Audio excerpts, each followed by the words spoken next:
दिन अपने social media मतलब कि इंस्टाग्राम और फेसबुक यूट्यूब भाई सभी जगह पोस्ट करते रहती है।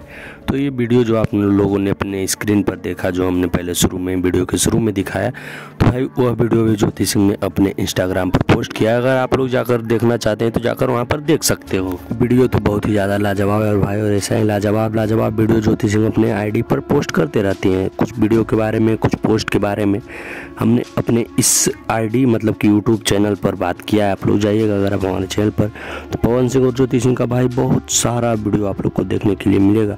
तो ज़रूर आप हमारे चैनल पर विजिट कीजिए, और अच्छा लगेगा अगर हमारा चैनल, तो हमारे चैनल को सब्सक्राइब करके अपने दोस्तों के पास, अपने भाई बहनों के पास शेयर कर सकते हो भाई। बाकी यह जानकर, यह देखकर, यह वीडियो देखकर आप लोगों को कैसा लगा हमें कमेंट कर सकते हो। अगर आप ऐसा ही वीडियो देखना चाहते हो तो हमें कमेंट कीजिएगा, ऐसा ही वीडियो हम लाने का प्रयास करेंगे। अगर आप हमारे चैनल पर नए हैं तो चैनल को सब्सक्राइब भी कर लीजिएगा, क्योंकि अगर वीडियो पसंद आया तो भाई ऐसा ही वीडियो आप लोग को देखने के लिए मिलता रहेगा। बाकी और कैसा वीडियो चाहिए, वीडियो पसंद है ऐसा या नहीं, कमेंट कर सकते हो। बाकी भाई मिलते हैं नेक्स्ट वीडियो में। जय श्री राम।